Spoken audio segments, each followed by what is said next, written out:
Ok les entrepreneurs chrétiens, laissez-moi vous poser une question. Avez-vous déjà remarqué que malgré leurs prières, leur jeûne et leur foi, la majorité des chrétiens vivent encore dans la pauvreté? Aujourd'hui, je vais vous montrer les 3 principales raisons qui expliquent pourquoi 99% des chrétiens restent pauvres. Et surtout comment vous pouvez éviter ça pour faire partie des chrétiens qui vivent dans l'abondance. Beaucoup de chrétiens pensent que parce qu'ils prient, l'argent va tomber directement du ciel. Mais regardez bien ce que la Bible dit. Dans Deutéronome 28, verset 12, il est dit que l'Éternel bénira l'œuvre de tes mains. Mais si tes mains ne travaillent pas, qu'est-ce que Dieu a béni concrètement? La grâce n'a jamais été une excuse pour rester les bras croisés. Dieu bénit nos efforts, nos initiatives, nos projets, mais pas notre inaction. Et c'est justement là que beaucoup se trompent. Alors voyons maintenant les 3 principales causes de la pauvreté chez les chrétiens. D'abord, ils pensent que l'argent va tomber du ciel. Beaucoup de chrétiens attendent un miracle soudain, comme si Dieu allait faire pleuvoir des billets du ciel. Pourtant, Dieu agit à travers le travail de nos mains. Même la manne au désert n'a pas duré éternellement. À un moment, le peuple devait cultiver la terre et produire sa propre nourriture. Le problème, c'est qu'on confond souvent la foi et la paresse. La vraie foi pousse à poser des actes concrets, à entreprendre et à semer. Car une graine qui reste dans la main ne produit jamais de récolte. Mais le problème ne s'arrête pas là. Même quand l'argent arrive entre les mains, beaucoup de chrétiens ne savent pas quoi en faire. Et c'est là qu'intervient la deuxième cause. Le manque d'éducation financière. Beaucoup de chrétiens ne savent pas gérer leurs finances, pas d'épargne, pas d'investissement. Tout ce qui rentre ressort aussitôt. Pourtant, Jésus lui-même, dans la parabole des talents, a montré que Dieu récompense la bonne gestion. Le plus grave, c'est que certains refusent même d'apprendre. Ils considèrent l'éducation financière comme charnelle, alors qu'en réalité, c'est un outil que Dieu met à notre disposition pour mieux gérer nos finances. Mais au-delà de la gestion, il y a un autre blocage encore plus profond. C'est la façon dont certains perçoivent la grâce de Dieu. Une vision limitée et une fausse compréhension de la grâce. Beaucoup de chrétiens croient que la grâce seule suffit, donc pas besoin de planifier, d'investir ou d'entreprendre. Ils pensent petit et restent dans leur zone de confort. Mais Dieu nous a appelés à dominer la terre et non à survivre sur la terre. Cette mentalité les empêche de rêver grand et de bâtir sur le long terme. Ils confondent humilité et petitesse de vision, alors qu'un enfant de Dieu est censé refléter la grandeur de son Père. Alors, la vraie question c'est, comment sortir de ce cycle et éviter de rester dans ces 99%? D'abord, il faut changer sa mentalité et comprendre l'importance du travail. La Bible dit, dans 2 Thessaloniciens 3, verset 10, que celui qui ne veut pas travailler, qu'il ne mange pas non plus. Le travail n'est pas une malédiction, c'est une bénédiction. C'est pas ton travail que Dieu relâche sa provision. Change ton regard sur l'effort, arrête de voir le travail comme une corvée et commence à le voir comme une semence que Dieu multiplie. Mais attention, travailler dur ne suffit pas. Si tu gagnes de l'argent et que tu le gaspilles, tu retomberas dans le même piège. Et c'est pour ça que la deuxième raison est cruciale. Épargner et investir intelligemment. Même si ce n'est qu'un petit montant, apprends à mettre de côté. Épargne régulièrement et transforme cette épargne en projet concret, un commerce, une activité ou un investissement. Ne cherche pas seulement à dépenser, cherche aussi à multiplier. Rappelle-toi, dans la parabole des talents, celui qui a fait fructifier son argent a été récompensé, mais celui qui a enterré son talent a été rejeté. Mais au-delà du travail et de l'investissement, il te faut une direction claire. Et c'est là qu'intervient la 3e solution. Avoir une vision claire. Habakkuk 2 verset 2 dit, écris la vision et grave-la sur tes tablettes. Ne laisse pas ton projet dans la tête. Mets-le sur un papier, structure-le et fixe des objectifs clairs. Car une vision sans plan reste un rêve. Mais une vision écrite et organisée devient une feuille de route vers ta destinée. Et si tu ne sais pas par où commencer, j'ai conçu un e-book qui peut t'accompagner pas à pas dans cette démarche. Alors voilà, si tu ne veux pas rester parmi les 99% de chrétiens pauvres, applique ces 3 solutions. Travaille avec une bonne mentalité, épargne et investis intelligemment et enfin, écris ta vision. Et pour aller plus loin, je t'invite à télécharger mon e-book dont le lien est dans la description. Crois-moi, il va t'aider à transformer tes idées en projets concrets. Et d'ailleurs, pour aller plus loin sur ce sujet, j'ai préparé une petite compilation de prédications puissantes du pasteur Marcelo Tonassi. Des extraits qui parlent de l'argent, de la réussite, de l'entrepreneuriat et de la sagesse financière selon Dieu. Franchement, reste jusqu'à la fin car tu vas être édifié. Pourquoi si tu veux lancer une affaire, tu sens que ton cœur n'a pas la paix, n'a pas la joie, frère, laisse tomber. Deux fois, c'est Dieu qui te parle. Beaucoup de gens se font escroquer en affaires parce que vous n'entendez pas votre cœur. Le cœur peut te dire, c'est un escroc, c'est un escroc. Ça ne va pas marcher, ça va pas marcher. Laisse tomber, laisse tomber. Tu dois être sûr que ça va marcher. Si tu n'as pas la foi d'une affaire, ne la commence pas. Si tu n'as pas la force d'une affaire, ne la commence pas. Si tu n'es pas sûr que ça va marcher, ne prends pas le peu que tu as, tu mets dans quelque chose d'irréalisable. C'est perdre ton argent. Si tu veux commencer quelque chose et mettre ton argent dans une entreprise, tu dois aussi avoir le temps. Si tu n'as pas le temps, alors tu dois trouver quelqu'un de très loyal que tu as éprouvé, tu as testé, tu es sûr. Mais ces personnes sont très rares, D'ailleurs, Souvent, on les trouve comment? C'est lorsque tu donnes le temps à cette entreprise et lui, il est là, tu le formes, que tu peux découvrir. Mais commencer à zéro et confier à quelqu'un, frère, tu as commencé l'entreprise pour l'autre, tu n'as pas commencé pour toi-même. Vraiment, tu m'étonnes. Tu as 500 $, tu achètes un téléphone et puis tu n'as plus rien. C'est la malédiction. C'est la malédiction de manquer l'intelligence dans la vie. Tu n'as que 200 $, tu vas au restaurant, tu manges et puis tu rentres à pied. Comment tu peux faire ça? Tu as 500 $, tu achètes une veste et puis tu n'as plus rien. Parce que c'est la veste à la mode. Tu as 100 $ seulement, ma sœur, tu achètes des mèches et puis tu n'as plus rien. Il y a quelqu'un qui m'a fait rire, il m'a dit, il a compris pourquoi Jésus n'avait pas de disciples femmes. Plusieurs fois, Dieu a mis dans tes mains l'argent pour ton développement, mais tu l'as consommé parce que tu ne respectes pas l'argent. Je respecte les gens qui travaillent dur. Je respecte les gens qui travaillent du matin au soir. Je respecte les gens qui travaillent. Et souvent, frère, toi qui ne t'es pas encore lancé dans l'entrepreneuriat, tu ne respectes pas l'argent parce que tu ne connais pas la souffrance et la transpiration pour avoir l'argent.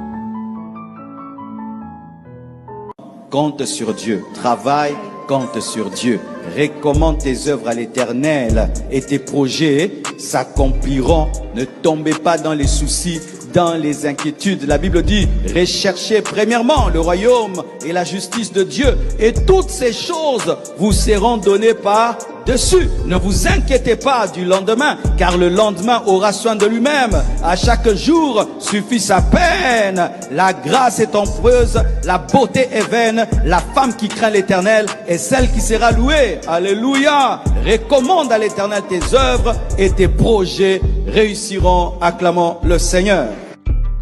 Il ne faut jamais avoir un seul business.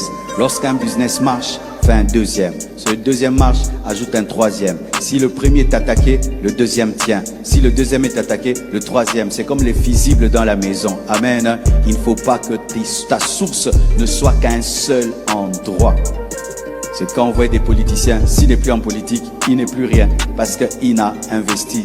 Il n'a jamais investi ailleurs. C'est quand je vois même des hommes de Dieu. Lui seulement, il prêche, il prêche, il prêche. Quand Dieu te bénit, fais autre chose pour que ta famille, après ta mort, ne vienne pas déranger l'église. Amen. Mes frères, j'avais fait un restaurant. Et pendant un temps, ça m'avait beaucoup aidé. Avec ce restaurant, Dieu avait même permis qu'on avait acheté même une maison avec le restaurant. Quand on contrôlait, ça marchait. Mais après, on ne contrôlait plus. Et c'est ça encore un problème dans les affaires, c'est que quand ça marche, beaucoup de gens se relâchent. Et on s'est relâché, on ne contrôlait plus. Aujourd'hui, le restaurant a fermé. Ne commence jamais une affaire que tu ne sauras pas suivre. Ne fais pas une affaire, toi tu es ici à limiter. L'affaire est très loin là-bas, le transport, l'embouteillage, tu n'y vas pas. Tu commences seulement à filmer, appeler, tout. On va te mentir. Tu sais qu'au Congo, tu peux être en train de construire quelque chose, on filme les chantiers de l'autre. On te dit que c'est ton chantier. Tu arrives là-bas au Kutapenza, piste d'atterrissage. Bando filmer le voisin. Un patron qui n'est jamais là se fera voler. Un patron qui ne suit pas n'est pas patron. Donc avant de commencer une entreprise, tu dois avoir le temps pour cette entreprise, le temps de t'investir, le temps d'être là à temps et de sortir, rentrer tard. Mais si toi, tu as ton business, tu viens 30 minutes, tu pars, 2 minutes, tu pars, tu viens un peu, tu regardes un peu, d'autres, il vient, il prend seulement l'argent, il part. Mais tu n'es jamais là, ça va mourir. Les hommes riches, vous savez ce qu'ils font? Ils investissent dans des affaires qui marchent déjà. Il va là, Fiat, il met de l'argent dans Fiat. Barcelone, il investit dans Barcelone. Nike, il met de l'argent dans Nike. Il voit Boeing, il met l'argent dans Boeing. Coca, il met l'argent dans Coca. Ils mettent l'argent dans des affaires qui marchent. Lorsqu'une affaire commence à monter, Facebook et tout, ils mettent l'argent dedans parce qu'ils ne dilapident pas leur argent. Ceux qui ont beaucoup n'investissent pas en désordre. Toi, tu as peu, tu investis en désordre. Oh, tu es dit, investis ça. Non, on n'investit pas en désordre. Oh, quiconque a une affaire, il vient te voir. Il y a telle affaire, tu mets l'argent. Tout le monde te cherche et tu mets toujours l'argent dans toute affaire. C'est comme ça que vous êtes fait escroquer dans les crypto-monnaies. Même si tu as un bon salaire là où tu travailles, vaut mieux que tu sois le patron de toi-même. Apprends pendant un temps de ton patron pour commencer ton propre business. Et ce n'est pas un péché. Mais si tu veux une vie calme, ok, tu n'aimes pas le risque, reste auprès de ton patron. Mais si tu as des grands rêves, démissionne un jour et prends ton argent. Et commence quelque chose de petit. Mais dans 20 ans, 30 ans, tu deviens grand. Vous suivez les pasteurs en désordre. Tu vois, quand tu me vois, je prêche comme ça, tu penses que moi, je ne pense qu'à la Bible. Non, je ne pense pas qu'à la Bible. Je parle aussi, je pense des fois à l'argent. Dites argent. Dis, le pasteur pense des fois à l'argent. Même pas des fois, souvent même. Il ne faut pas être hypocrite. Vous tous, vous pensez à l'argent. Tu payes le loyer avec quoi? Tu manges avec quoi? Tu vas rentrer à la maison avec quoi? Tu t'habilles avec quoi? C'est l'hypocrisie. Mais pourquoi devons-nous devenir riches? Les païens cherchent à être riches pour eux. Ça, c'est pas notre but. Les païens cherchent à devenir riches pour prouver aux gens. Ça, c'est de la vanité. Nous cherchons à être riches pour aider les gens. Nous cherchons à être riches pour soutenir l'œuvre de Dieu. Nous cherchons à être riches pour développer notre nation. Nous cherchons à être riches pour devenir des solutions. Nous cherchons à être riches pour donner la joie et le bonheur. Alléluia. On devient riche en travail. Qu'on soit païen, sorcier, magicien, chrétien, travail. Même celui qui a le fétiche, s'il ne prend pas les ballons pour dribbler, il ne va pas marquer, il doit travailler. Mais toi, tu pries seulement. La prière va aller étudier pour toi, va aller travailler pour toi, va aller te chercher le travail.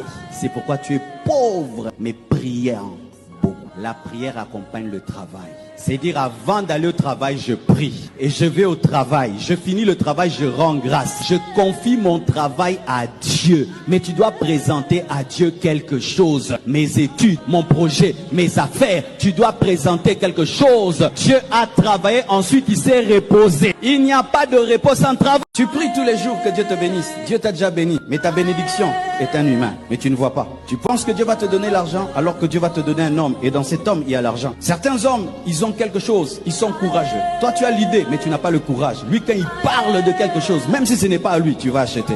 Il te faut cette personne-là. Je vends les livres pendant longtemps. Et quand même, Dieu vraiment me bénit avec les livres. Mais il y a une fille qui habite chez moi. Elle m'a amené une idée que je n'avais pas. Elle vend mes livres, elle les livre à domicile. Elle lit le livre, elle commente le livre. Les gens disent, waouh, quel livre? Ils disent, c'est le livre du pasteur Marcelo, tu le veux? Je vais te l'envoyer dédicacé. Et les gens commandent les livres. Et je suis en train de dédicacer les livres à la maison. Et elle fournit le livre avec des motos. Mes frères, je l'ai engagée. Directement engagée. Pas besoin de CV. Pourquoi? Elle a un courage que je n'ai pas. Alléluia. Il y a quelqu'un qui va changer ta vie. Mais il a 2 pieds. Il a 2 mains. Mais toi, tu cherches que la bénédiction, l'argent tombe sur ta tête. L'argent ne viendra pas sur ta tête. L'argent viendra par la combinaison des potentiels, la combinaison des connexions et des relations, la combinaison des grâces et des talents. 2 valent mieux qu'un. Les gens qui ont l'argent respectent l'argent. Suivez tous ces gens-là qui parlent avec mépris. Ils sont pauvres. Ils finissent. C'est pourquoi vous voyez des gens, il était riche et puis devient pauvre parce qu'ils ne respectent pas l'argent. C'est pourquoi apprenant vos enfants à respecter l'argent très tôt, ils seront riches. Ta vie ne va pas bien. Regarde ta vie. Ça, ce n'est pas ta vie. Ça, c'est le brillant de ta vie. Frère, ça, ce n'est pas ta vie. Je te dis, ça, ce n'est pas ta vie. Tu dois payer le prix de l'onction.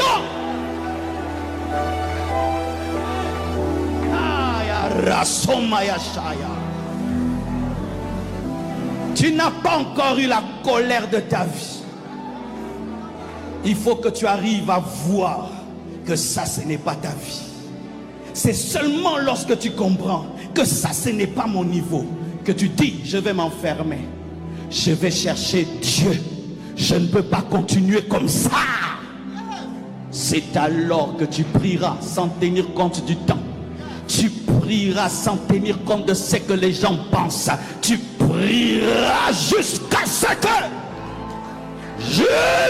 que Dieu te oigne. C'est pourquoi, frère, lorsque tu ne comprends pas que tu dois entrer dans le plan de ta vie, Dieu va donner le plan de ta vie à quelqu'un d'autre qui va le vivre. Ah, je t'assure, si tu es Vachid, Dieu va te donner une Esther. Si tu es Saoul, Dieu va te donner un David. Et si Dieu t'a fait une promesse et toi tu la négliges, Dieu va susciter quelqu'un. Il va entrer dans cette promesse. Il va entrer dans cette promesse. Il va entrer, je te dis la vérité, il va entrer dans ta promesse. Si toi tu es rassasié, Dieu va chercher un affamé. Si toi tu n'as pas soif, Dieu va chercher un assoiffé. C'est pourquoi fais attention lorsque tu fais perdre à Dieu son temps. Il va chercher quelqu'un qui ne va pas perdre son temps. C'est pourquoi la Bible dit que la parole est venue auprès des siens et les siens l'ont pas reçue. Elle s'est tournée vers quiconque parce que Dieu doit maximiser les temps. La Bible dit rachetez les temps car les jours sont mauvais. Et le premier qui rachète les temps, c'est Dieu. Le premier qui rachète le temps, c'est Dieu. Le premier qui rachète, c'est Dieu. C'est Dieu. Arrête de dire je suis jeune. Non, tu n'es pas jeune. Tu es un grand. Tu es une grande femme. Tu es un grand homme. Arrêtez de retarder le plan de Dieu. Oh, j'ai 18 ans. 18 ans. Il y a des gens qui sont devenus rois à 18 ans. Il y a des gens qui sont devenus millionnaires à 18 ans. Il y a des gens qui ont commencé le ministère à 18 ans. Au spa, on a commencé à quel âge?